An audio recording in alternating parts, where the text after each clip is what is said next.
Hola, mi nombre es Sofía Hernández y el día de hoy vengo a hablarles acerca de Retrato en sepia de Isabel Allende.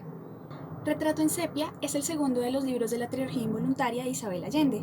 Fue publicada en el año 2002. Es narrado por Aurora del Valle, quien hace un recorrido a través de la historia de su familia para contextualizarnos la época y relatarnos su vida. Hoy les contaré 4 razones por las que esta novela biográfica puede ser un complemento para las clases de ciencias sociales. La primera razón toca temas sociales muy relevantes de la época y de la actualidad, temas tales como los privilegios de clase, ya que había una clase dominante o de élite quienes tenían mejores condiciones de vida debido a su posición económica y política que era vital para organizar todo a favor de sus intereses. El papel de la mujer en la sociedad, el cual estaba muy determinado por la religión y un profundo pensamiento conservador impuesto en la época. Ese papel era el de ser madres, esposas y de sumisión. Sin embargo, habían quienes se oponían a este rol y exigían una participación más activa de la mujer en la sociedad. Esas mujeres generalmente eran catalogadas de una mala manera, lo que refleja el pensamiento y el espíritu de la época, que era netamente conservador. La mezcla de culturas. En el libro se mencionan varias culturas como la latinoamericana, la norteamericana y la asiática. Se evidencia que a pesar de que Chile y Estados Unidos estaban en el mismo continente, había un evidente atraso en el pensamiento de la sociedad chilena, quienes se catalogaban bastante conservadores y que no estaban listos para las revoluciones culturales que ya tenían Europa y Estados Unidos. Segunda razón, habla acerca de la perspectiva política de la época y el desarrollo económico de Latinoamérica comparado con Norteamérica y Europa. La perspectiva política que era bastante conservadora y no aceptaba ideas liberales y mucho menos a favor de las mujeres. La clase alta era la que debido a sus privilegios tenía una posición política determinada.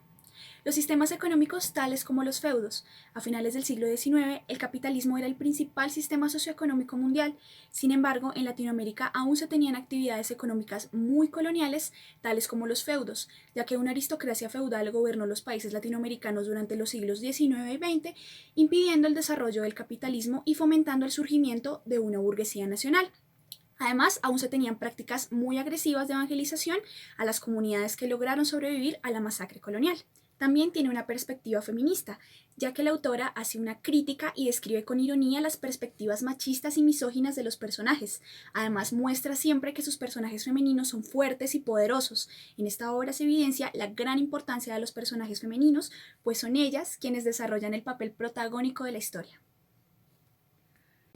Tercero, toca temas históricos que dan a entender la constitución política, económica y social del siglo XIX, tales como conflictos territoriales que se desatan en guerras civiles, como la Guerra del Pacífico, en la cual, como resultado, Chile movió su frontera hacia el norte y dejó a Bolivia sin 120.000 kilómetros cuadrados de territorio y sin su salida al mar. La Guerra Civil de 1891 en Chile, que fue un conflicto que causó la muerte de miles de personas y la división de los poderes del Estado, además de un odio político que también es reflejado en esta obra. La construcción del primer ferrocarril transcontinental en Estados Unidos, que ayudó a revolucionar la economía y la sociedad de esta nación, y sirvió como un enlace vital para la industria, comercio y viajes, uniendo el este con el oeste, pero al mismo tiempo afectó a los nativos de estas regiones, que fueron cayendo lentamente en la decadencia de su cultura. Cuarta y última razón, ayuda a la enseñanza de la geografía, ya que se puede explicar la geografía de América a través de las rutas marítimas que se mencionan en esta obra. Debido al difícil transporte de este a oeste de Estados Unidos, si se quería atravesar el país debía optarse por el medio marítimo. Los barcos salían por la costa este para cruzar el estrecho de Magallanes y así llegar a la costa oeste.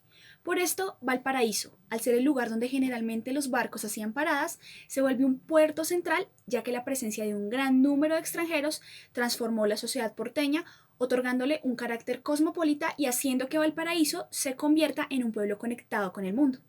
Bueno, y esas fueron las 4 razones por las cuales Retrato en Sepia es una gran obra para leer en clase de ciencias sociales y sirve como una gran herramienta para entender todos estos aspectos. Gracias por escucharme.